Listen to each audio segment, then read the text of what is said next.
Hello and welcome to the Heron Outlet. I'm Alex Winley. That is Ian Hest.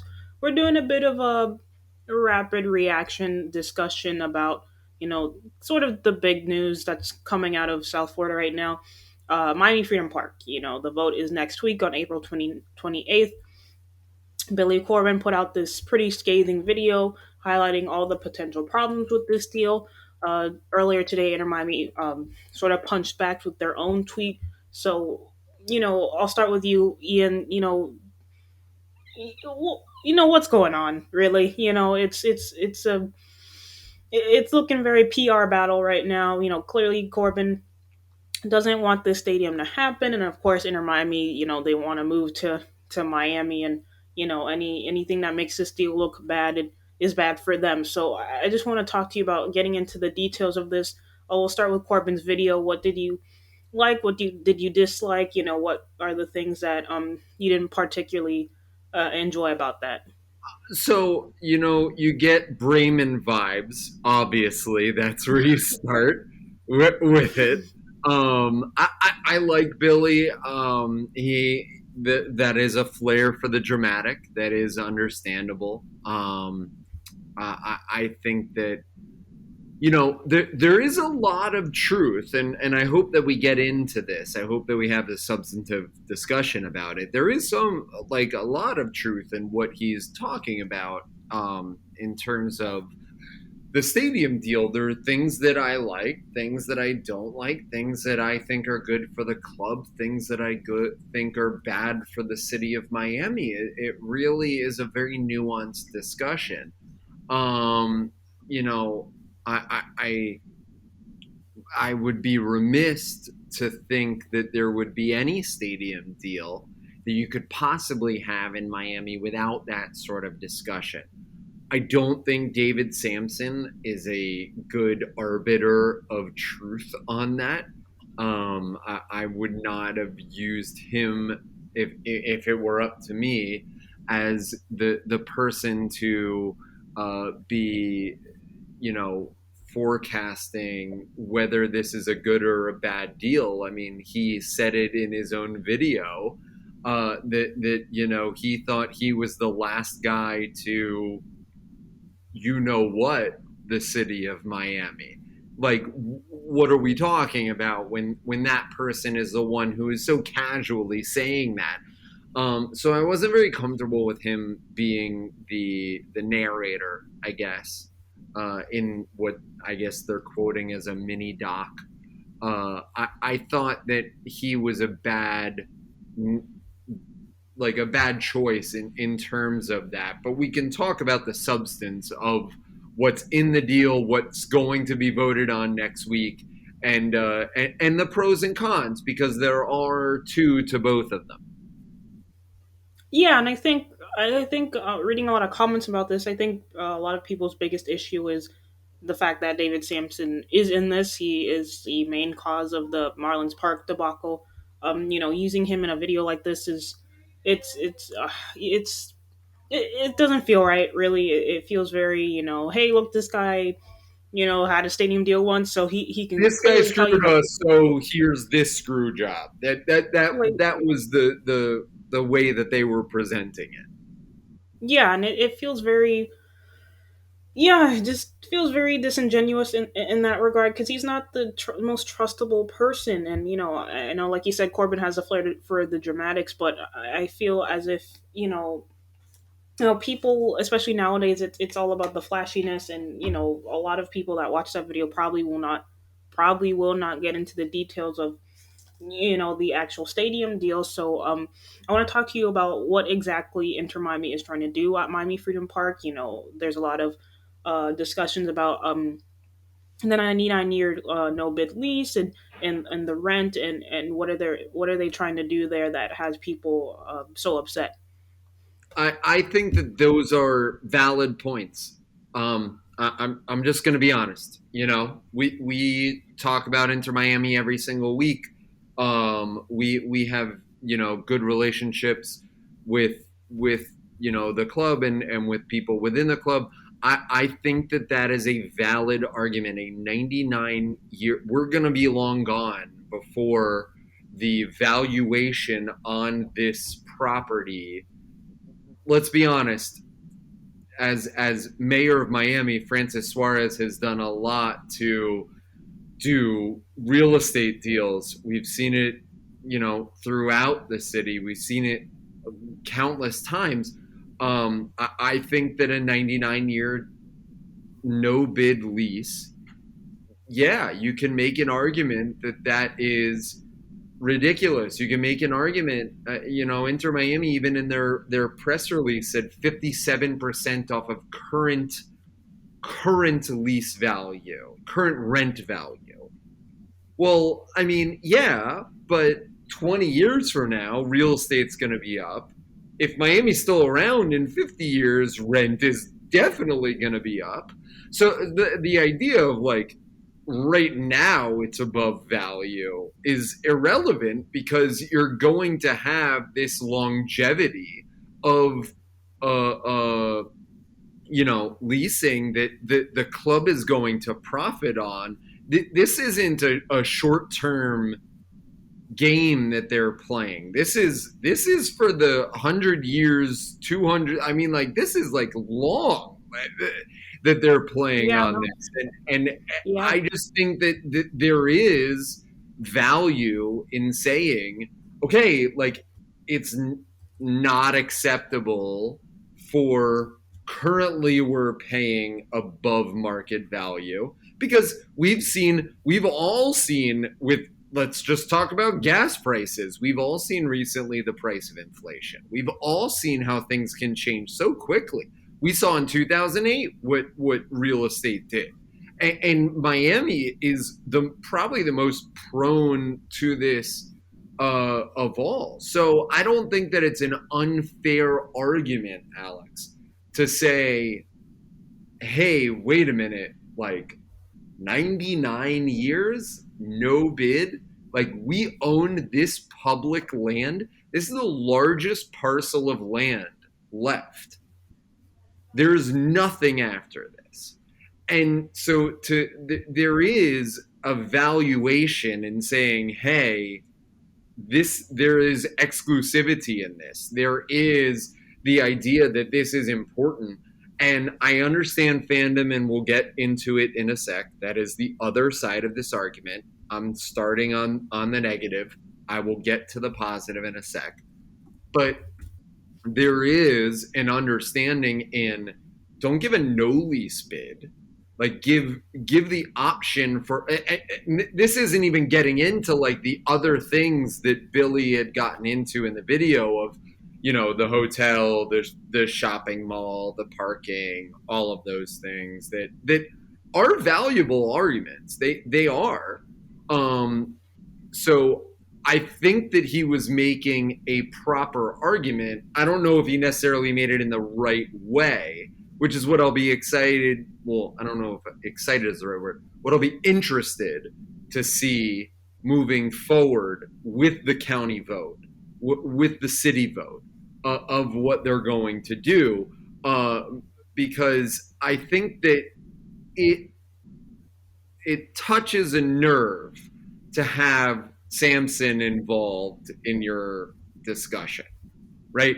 That immediately yeah, we've already like established that. What I think though is there are valuable points to what he's saying in terms of the 99-year no bid lease, which in my opinion, wow, is a big deal, is a bigger deal than what's been made. That's a property of land that you can't get back once you lease it out. And so I think that we need to, when we're understanding the non Melreese project people, like what these people are trying to talk about, they're talking about that. You're just giving away land and it's going to be more valuable later on. And I think that that's a valuable argument. yeah. I don't Oh, necessarily agree with it, but yeah.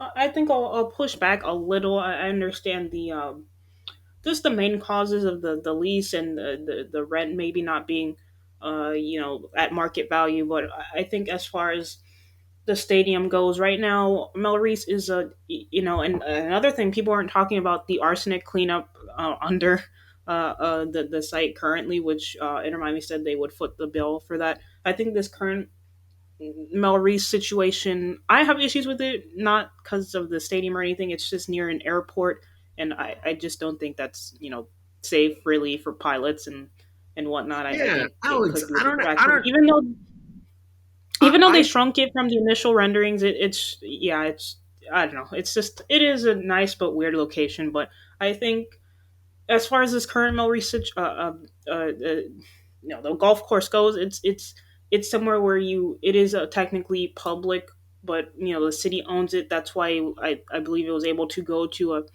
the referendum happened. That vote was for it wasn't for the stadium. It was for them to have no bid to negotiate for this. That's the main point.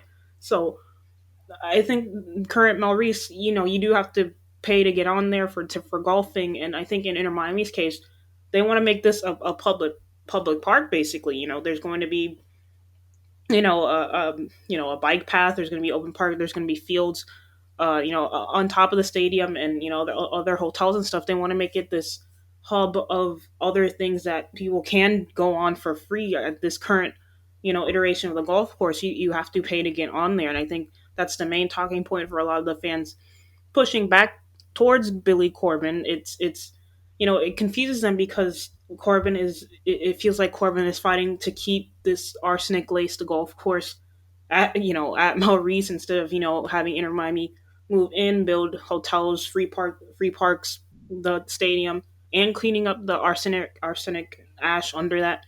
And people are confused to why they would be against that, casting aside the lease and whatnot. So Ian, I want to ask you, so some of the, what can Inter Miami fans take away from this? Is this something that's going to happen? Is the vote going to get pushed back? Why should they? Is this a concern for them? This sort of valid PR push that they're doing, even though it could be done in a flashy, maybe not completely honest way. What couldn't can Inter Miami fans take away from this? They've been wanting the stadium for however long. What can they take away from this? What sort of hope can they take away from this? Really? Yeah, I think that the likelihood, I would guess, is more often than not that this will pass. That would just be my projection based on looking at the commission. Um, I I kind of think that you made like a really interesting point of building up the other things that Inter Miami is bringing to the park is that community aspect, is bringing that local economy. I thought that Inter Miami had done a very good job. I'm just going to read through it. I thought that some of their points was very good, right? Like Miami Freedom Park is a 100% privately funded project. That is in purpose true. The land is being given to them. That's sort of the point of contention in all of it.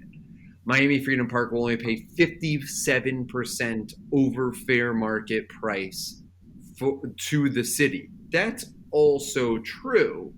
It's just what that valuation will be later on, because it is such a long lease that is their point of contention as well. Here's where we start to get into the weeds, right? They'll pay $2.67 billion in rent to the city over the lease term. Well, that's over nearly 100 years, right? So Yeah. when you do the math, that starts to sound a little less. They'll contribute 6.3 billion in tax revenue. Well, yeah, I mean that's because people are going to spend money at games, right? Like we can start to understand this. They're leasing 73 acres from the city. Well, yeah, that's the whole point of a lease. So you can like start to understand how this can be framed in a standard that looks good on paper but doesn't wind up being um, fruitive for Miami residents. And you can also understand how Miami residents could be a little bit cagey given what David Sampson literally did to the city of Miami, that they're going to be paying off forever, that they're going to have to do this again and again and again. They don't want that. And so you can sort of see why this situation could be difficult for Miami, be difficult for Miami commissioners to have a feeling on this, whether or not you're a fan or not, whether or not you want this stadium or not. This stadium would be wonderful for the city of Miami and wonderful for Miami residents that they could call a home. We've seen with the Miami Heat, what that investment can do to Bayside, to Brickell, and to everything there. That you can see what investment in there can do. The challenge that they have is convincing like an already contingent that is not believing them, that is not going to want to do it because of what the Marlins did. That's what they're fighting back against. And the better they play that is, the more the merrier for all of us, because we all kind of want to see this done, right? This was the plan all along. I think that they have a challenge when David Sampson, and I think that that's why Billy had David Sampson do it, because when David Sampson comes out and says, "Hey, you think I was bad? Just wait for this." Then all of a sudden you're bringing up really like PTSD vibes and stuff that you don't want to be hanging out with. So I see both sides to it. I understand that it's complex, and I would like to see Moss and Beckham make more of an effort to say, "Hey, we're committed," because they have been. Let's be honest, Yeah, right? yeah. Committed to Miami. They have been. They stuck through everything that they had to deal with in order to even get the freaking team. So I don't judge their understanding. The idea is just, 50 years from now, 30 years from now, 25 years from now, 20 years from now, what who's footing the bill? And that's the fear I have.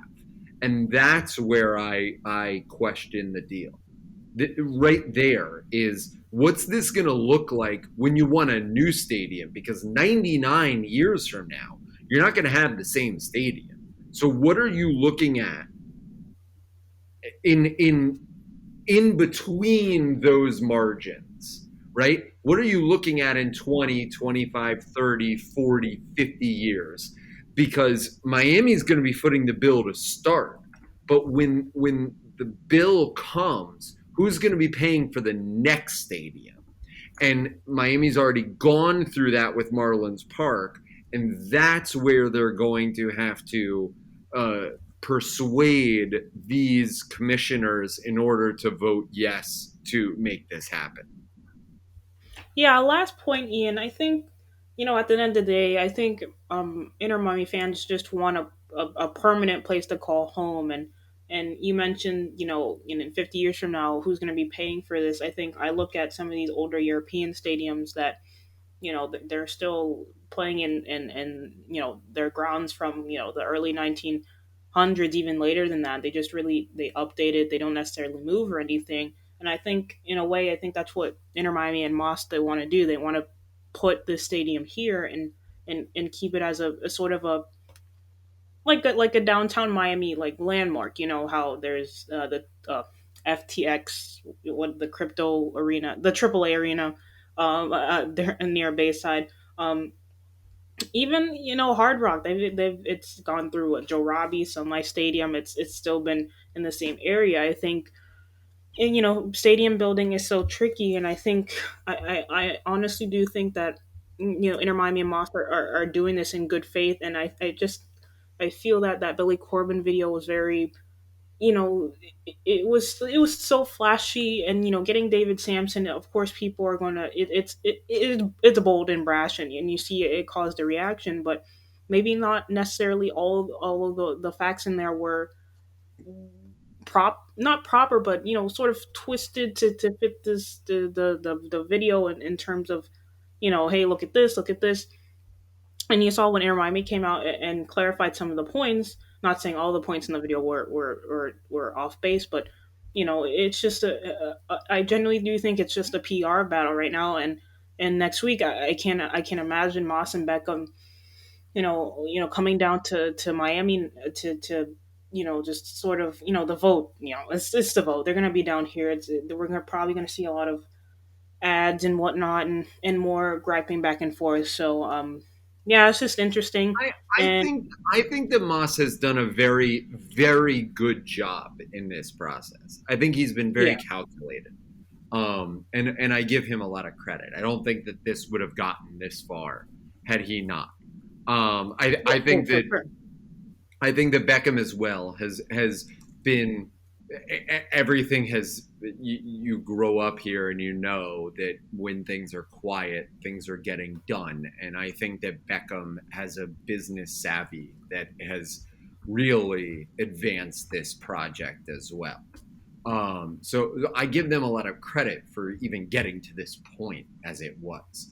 My question is it a good deal for Miami? Right? That's the hurdle that they have because of all of the PTSD that we've talked about, right? So it's not just a question of is this a good deal for Inter Miami, because it is a good deal for Inter Miami. And let's talk about that for a second. It's a very good deal for Yeah, Inter Miami. Inter Miami would be better served by this deal. They would become the club that they intend to be. And I give them a lot of credit for that ambition, that vision, that idea that they have tried to do. The question is, do Miami residents want this deal? The Miami New Times came out with an article that was very scathing, that I was surprised that it was so aggressive in what it was. And I hope that we all soberly look at this and just talk about it and just act on it, because a lot of it is said with emotion and conviction of everybody's already in their corners and nobody's going to understand what's talking, and everybody's talking over each other as well. And to just sit here and say, what are the merits of the argument? Because I think that there are pros and cons. I think that there are agreements that could be had to what Inter Miami is asking for. I think that also Inter Miami is asking for bigger than their britches to a certain extent in what this deal is, in the longevity of this deal.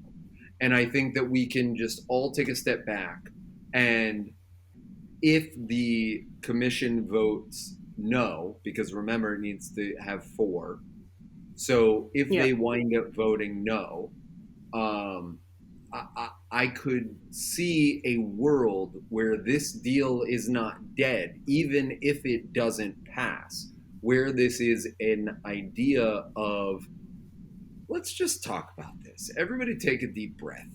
Everybody just calm down. Every yeah, and listen, Alex. appreciate fandom. I appreciate that fans want this stadium. I appreciate fans in Miami really want this stadium. And they're tired of this conversation. We've had this conversation for too long. But that's how things work in Miami to a certain extent.